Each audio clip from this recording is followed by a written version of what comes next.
with all the focus that we have on a math strategy and the responsive math learning environment, we're going to really have a deeper conversation about what that really means here today. And our teachers are going to take us into their classrooms and their understanding of how we can best support student achievement and well-being. And our objective for our time here today is to share some of your thinking around this idea.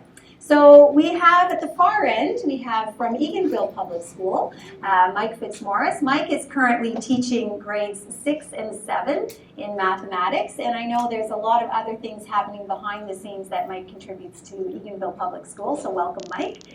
Next, beside Mike, we have Lisa Blockland. Lisa Blockland hails to us from the mighty town of Arnprior and Walterzado Public School. And Lisa has a teaching grades 5, 6, and 7. In the area of math, and I'm sure there's something else in there as well. Then next we have Rob Levasseur. Rob comes to us from Valor School. It might be a small school you've heard of. And Rob is teaching mathematics there 1P this semester and some other course programming as well. And then beside Rob, we have Jill Lazarus. Jill is also from Valor School, and Jill has a 1P and 1D class. And then beside Jill is Jenn Wroe, and Jenn Wroe is from Queen Elizabeth Public School and is teaching a grade 3 program currently. But all 5 educators have a wealth of experience in their schools and for the Renfrew County District School Board, so it's our pleasure to welcome you here today. So our first question for you, and Jen, I'm going to start with you if you don't mind, is can you tell us what does a responsive math learning environment for your students look like?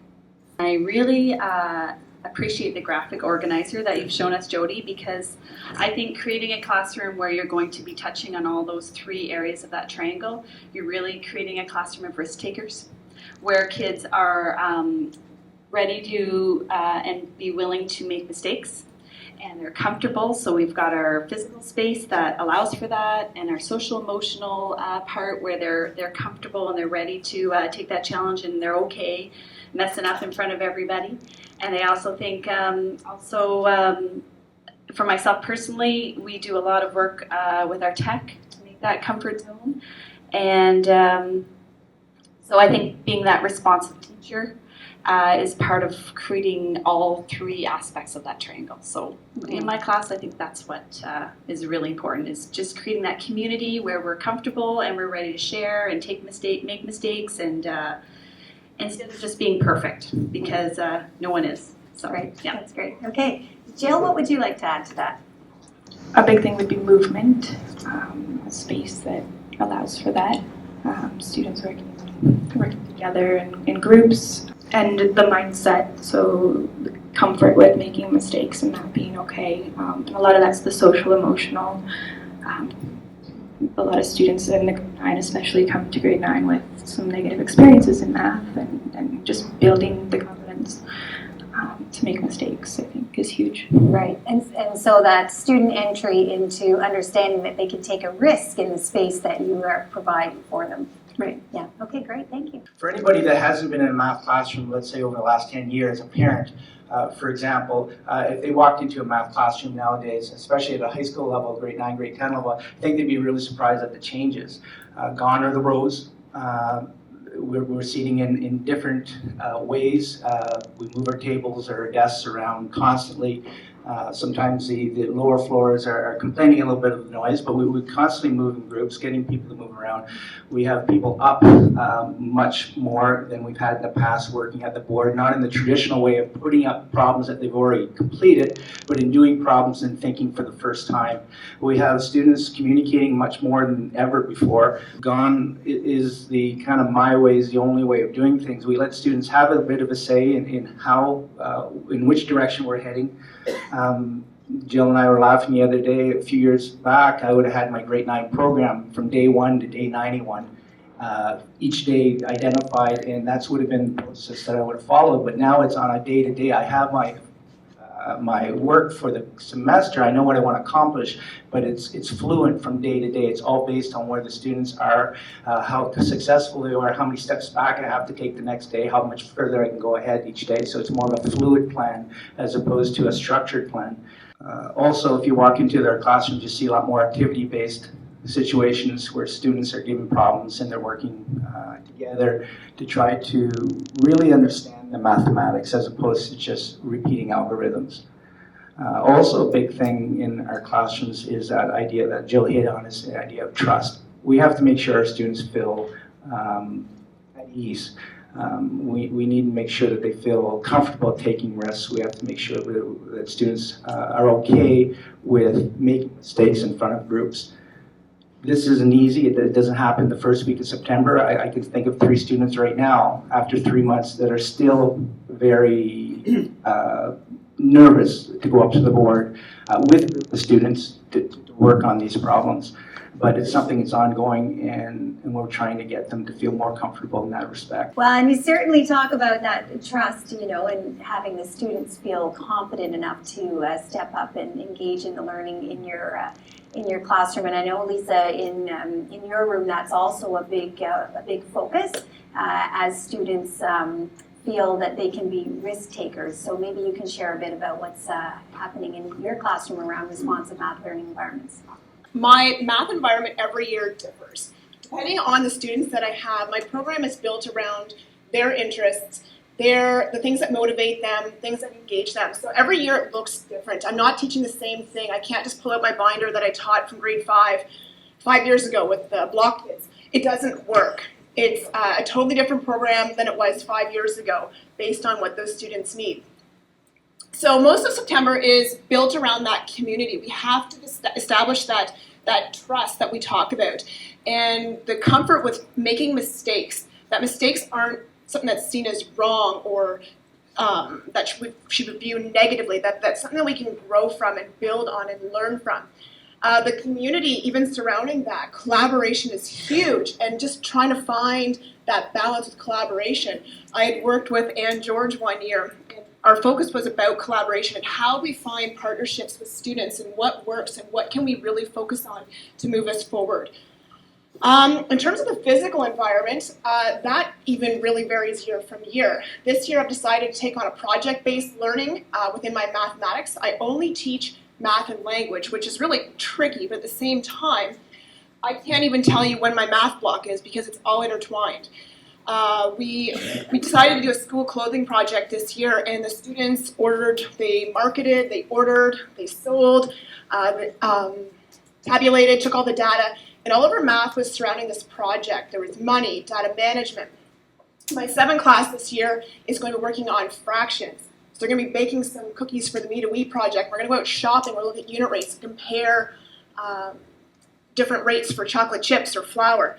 So when I think of a responsive learning environment, my overall expectation or kind of goal is that these students will be able to transfer their understanding learned in my mathematics community and bring it out in their actual daily lives.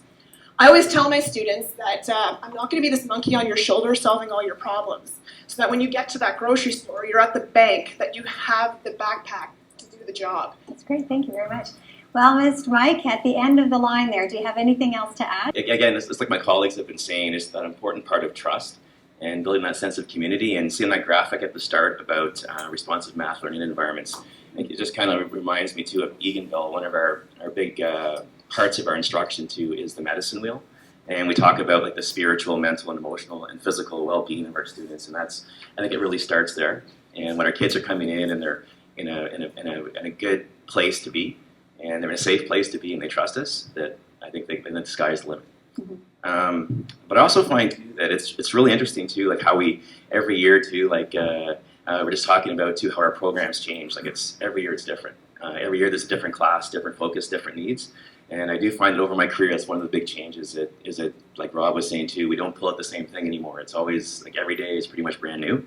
But I also wanted to say too, one of the things that we find too is part of our job too is a lot of damage control. Because I think that over the years, what we see too is kids come in with a lot of misconceptions in math. Kids with no confidence as well.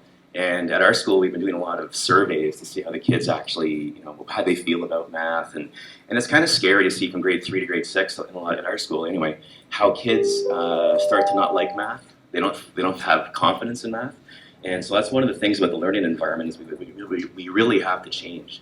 And I'm a big supporter of I'm like a math cheerleader at school. I want the kids to come in. It's a math room.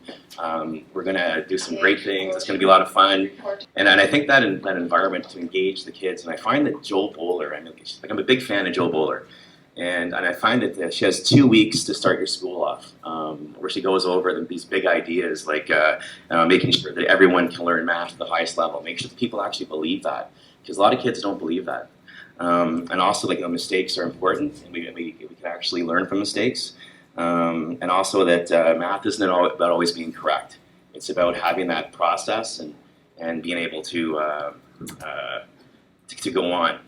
And I guess the other thing too is just manipulatives. It's so important that kids have tons of manipulatives. And I think our generation, well, speaking for my age level anyway, we grew up with procedures. And I think we can see now that the procedures only works for maybe a third of the kids in the room.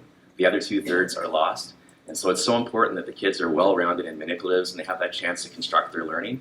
And I think too, we have people mention about tool selection.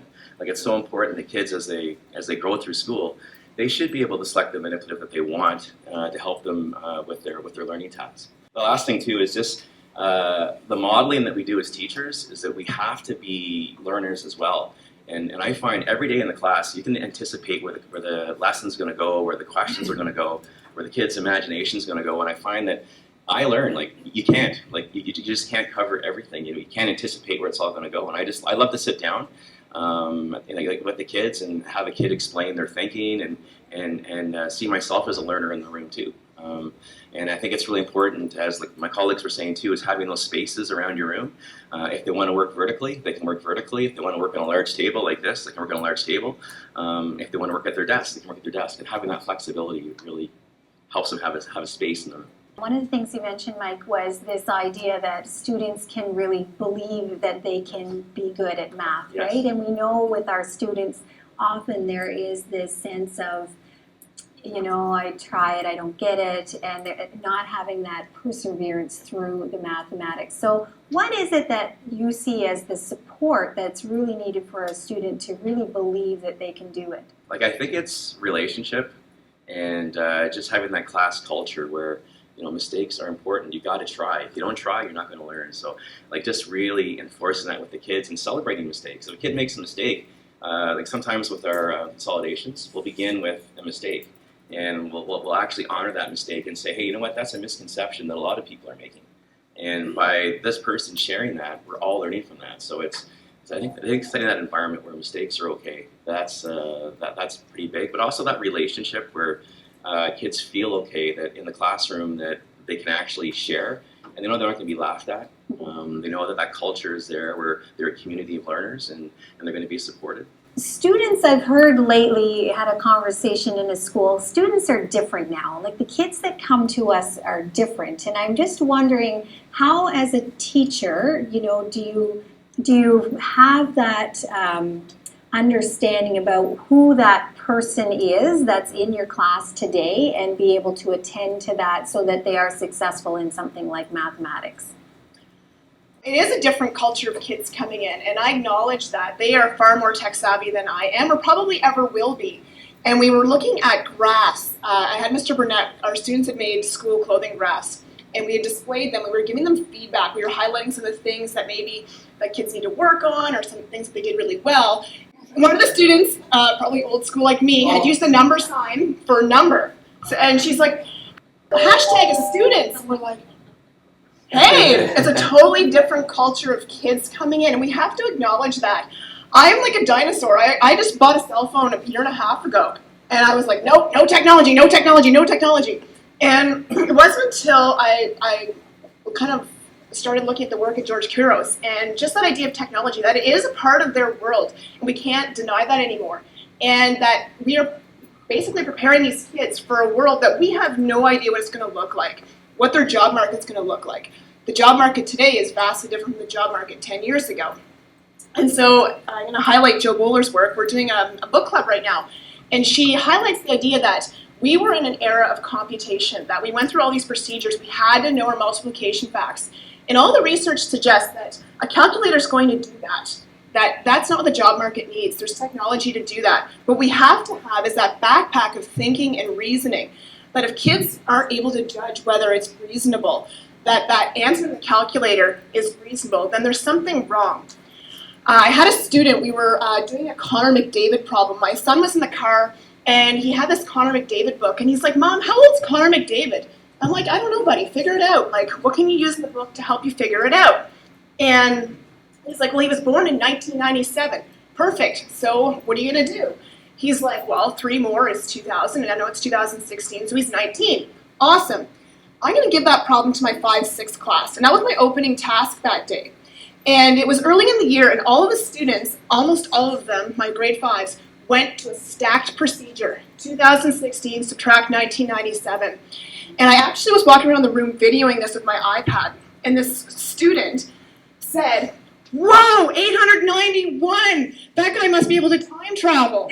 And so she knew she had made a mistake in her math. But it was a celebration, and it was one of those things that she didn't have the computation right, but the thinking was there that, whoa, this isn't right.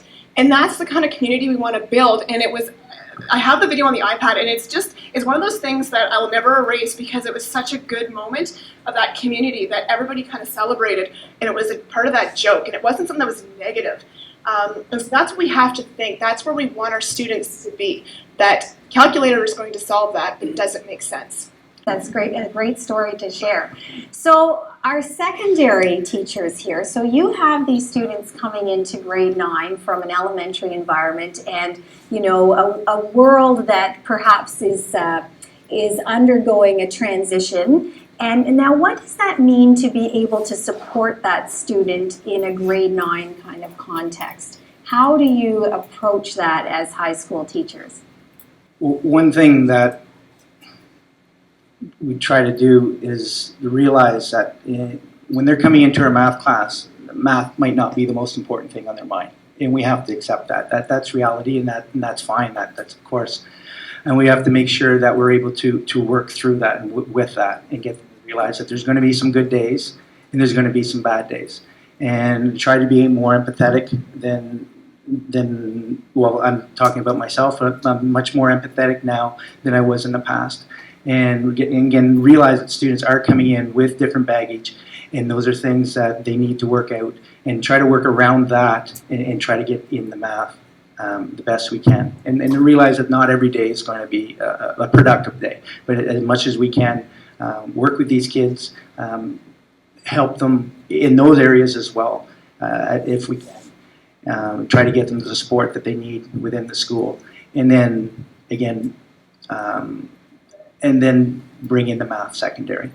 Initially, what we try to do at Valor is September, another teacher, Lily, Jen, and myself, we always say the math is not important in September. We're trying to get them, again, to realize and to become risk takers, to develop a trust with not only myself and her, but in the entire class, and really create that environment. So once they do feel comfortable, that they'll be treated as an individual, then the math can really, they can really start learning after that. And I wonder if you wouldn't see it accelerate that much more as a result of that trusting environment that you've created. Yeah, we used to always talk about the last student that raised her hand, in class, what date that was. Mm-hmm. And then we knew once that happened, that from that moment on, then the math would accelerate. Great, thank you. And Jill, you had mentioned vertical surfaces. How do you see, we're going to switch and talk a little bit about that physical environment of the class. How has that changed things in a mathematics classroom? So I don't know that it's always just the vertical surfaces, but the non-permanent. So we also use mini whiteboards, as well as the vertical. I've had the whole class do the vertical, and I've had lately a lot of choice if they want to use the mini whiteboards. The verticals in high school can, rather than show my thinking, like we were talking about different solutions and accepting that people think about things differently, and we're going to see things that I mean, sometimes I didn't think of an answer that they give me, and we've got to think about where students are coming from, and they can explain each other's work sometimes better than I can. So the vertical surfaces are nice for making their thinking visible to each other, not just to me, and asking questions related to the ideas that they're bringing. And one thing Rob and I do is take pictures of their work. So some people are concerned about if they're working on an permanent basis, like not having the notes for their notebook. But we take, see later on our station, pictures of the questions they ask or the work that they did, and include that maybe in the lesson of the next day. Or, I mean, you can at the moment show their work right away, which is pretty cool. And you know, it sounds like we've heard a lot about this. We got to get these kids ready for high school, because we know when we go to high school, they're going to have to sit in rows and work on worksheets, and it's only about a textbook. But what I'm really hearing today from the grade 9 experience in Valor is that it doesn't look like that. It's very personalized for the students, and it's very much a place of immersion in where that student is coming from in terms of their learning. For me, with the vertical non-permanent whiteboards or surfaces, is like the students like to joke about. I got the idea from the math teachers here at Opiongo, and what really sold me is I said, okay, well, I'll try it. And I went into class, and we have 3 whiteboards, so I had groups of 4 doing this question. And again, it's not about putting work up that you've already done. It's about going up and doing a problem for the first time. So in my grade 11 class, I had this example that I've used for 10 years. In the usual way would have been either they worked on it by themselves or they were worked in some form of a group, and then I would have circulated and helped them out, and then we would have presented a solution. Well, these groups got up, and the interaction right off the bat, all 4 of them were engaged. You know, they were all in their groups. They were talking. They share the markers, so they all do a part of it. But the big thing is at the end of it, each group made a fundamental error in thinking. The math was correct, but there was an error in the thinking, and I almost fell down because I was thinking that there's no way that if 12 people just did this, that there was nobody in the last 10 years did not have that same thinking mistake, and I did not know about it. There's no way, and that sold me as soon as I saw that. Yeah. So it's one of those things that we use quite often in all my courses now, and it's about the student engagement. They get so much more out of it, and you really can see their thinking, and you can hear their thinking as you circulate and hear them talk about the problem. Thanks for sharing that. So physical environment. So Jenn, you have made a kind of an innovative change in your programming at Queen Elizabeth this fall. Maybe you can talk about what that physical environment looks like for your students from one day to the next. Well, of course, the classroom setup would be similar to what you see and walk into primary classroom. Big open spaces. You can work on your tummy. You can work at a desk. Big spaces for grouping. But this year, I decided to take my kids outside to work every morning and get moving, get the physical fresh air. And it's been 2 months, I guess 3 now, and the physical space of moving out of the 4 walls has been spectacular. I wasn't sure how math was going to fit into this. I was fitting math in later in the day, and the morning was going to be probably more science-based, language-based. However, being outside has allowed the kids to come up with some more authentic tasks that when you throw the math in, they're hooked. An example, earlier in the fall, we are building an outdoor classroom, and we have these beautiful log benches. And they arrived, and we went, because every day we have a little reflection time, a little time, and then we come together as a group in the circle. And when we were sitting down, I asked the kids, what are they wondering about today? Like, how do we want to get started? And one of the kids said to me, I really wonder how old these trees were. Like, really, how old were these before they became our benches? And so that turned right into our math activity that day, because another kid's like, well, you can count the rings, right? So then we got out all our tools, and then it became a big conversation. Well, how are we going to track of the number as we're counting the rings, and they needed some sticky notes to just put on top of the logs. And the math that really came out of it was how to organize our thinking, how we had number sentences, how to group it into friendly numbers of 10, because 10 was way easier to count than all these other numbers that were flying around. A couple days later, they were really curious whose bench was the oldest. Some more math came involved, and then they wanted to graph it, because I wanted to introduce graphing to them. So I think getting outside in our physical space, leaving our four walls, can really open up some authentic tasks, and I think that's when you really hook the kids into the math, because if it's just a meaningless problem, then they're not really engaged, right? So I think that was important. Great, thanks for sharing that. So we are just going to move along to some of our audience questions. So are there any questions from our audience here today? So how have you raised the bar in your classroom to reach student success? Yeah, raising the bar, it's just high expectations all the time. It's kind of a hard balance with having DI, differentiated instruction, open questions, and raising the bar. Like that almost seems like it's kind of difficult to do at the same time, but you can. And it's just making sure that kids have that opportunity to share. I find the consolidations is where you can really kind of like show kids that when they share their solutions, they can see other ideas. They can take notes and reflect on what they do differently next time. That part, but I find just that's the expectation. Like the expectation from me is we're going to do our best every day, and we're going to see where that ends up, and we'll share and learn together.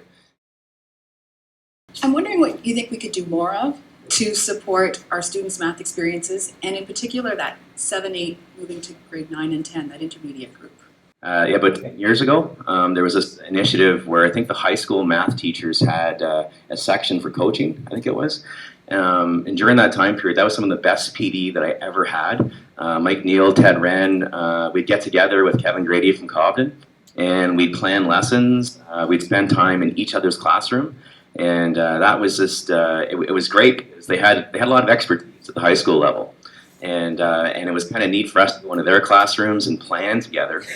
But then also for the high school teachers to come into our classrooms and see the range of learners. And they were just like, wow, I mean, how do you guys do this? So it was a real good relationship. And from that, the high school teachers liked it too, because when the kids came in grade 9, they already knew who the math teachers were and they had that relationship. That's the reality of an elementary school classroom, is that you've got kids who are several grades below in their math expectations, and then you've got kids who are beyond their grade expectations. And how do you provide a programming to meet everybody without delivering 25 different programs? And so when we started thinking about that, we started thinking about those open tasks, tasks where students can enter at any point. I always suggest to teachers to check out the Marion Small visual tasks. They're open. There are multiple entry points for students to come in, and it still allows everyone to participate in the same activity. We could also talk about parallel tasks and setting up the same task, but differentiating the numbers so that maybe your group A is working on this problem where the numbers maybe perhaps are smaller and at their just right challenge level. And then maybe your kids who are beyond expectation are working with decimals or other fraction parts. And so it's the same task, but you're providing a different entry point for all students. So that's a big part of the shift. When we start thinking about teachers teaching out of a textbook, that is a one-dimensional program that's not meeting the needs of all of our learners. And that's a really big shift. And when we start thinking about authenticity and relevance for our students, a lot of the times the stuff in the textbook really doesn't mean anything to our kids. And it's just something that the teachers asked us to do. It's mind-numbing. I'm going to forget about it tomorrow. I know I have to study for a test for it and make sure I have a procedure for the test. But we need to move our thinking past that and make sure that students are using this for their everyday experiences in their lives, that math means something, that there's something behind it, an authenticity. So my question is just maybe building on what Lisa was just talking about, and that's related to special education, so students with special needs. Can you talk maybe a bit more, you mentioned entry points, but can you talk a bit more about how we're serving kids with identified needs in mathematics who may be in your classrooms? one of the great things I found this year too that's really been helping us out a lot is the technology as well.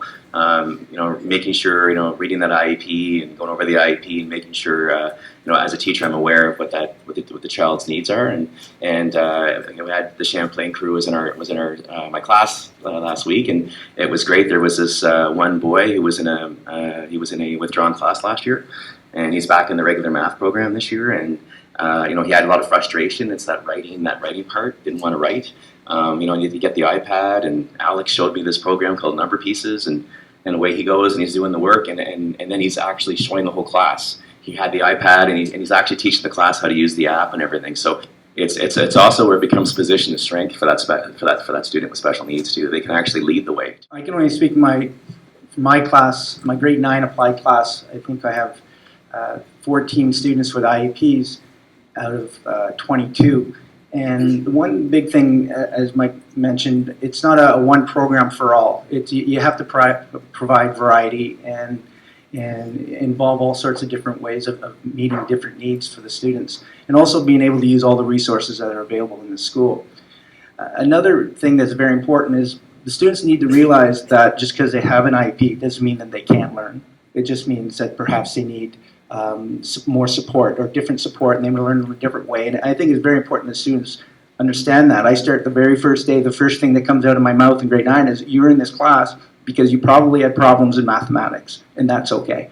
And the idea of trying to figure out where they are, like I mentioned in September, where are you in math, in terms of math, and how are we going to get you to the next step? And get them to realize that it's just math. Okay? It's just math.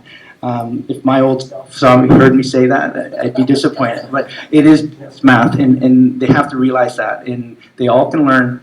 It's just perhaps in a little different pace and a little different way. And just to touch on that, I think it brings us right back to the beginning, where we're looking at that social, emotional classroom, where we're creating comfortable spaces and recognizing that we have all kinds of learners, whether you're on an IEP or involved in special education or not.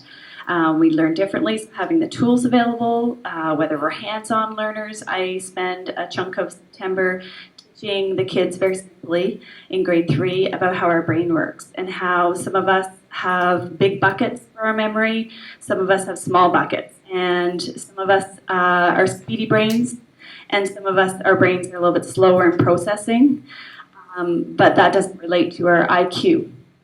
And if someone is ready to shout out an answer and someone needs more time to think it through, that's not related to our IQ. So I think really thinking about your dynamics in your classroom, you really need to be thinking about creating that environment where everyone feels valued, and we all learn differently, and that's totally okay.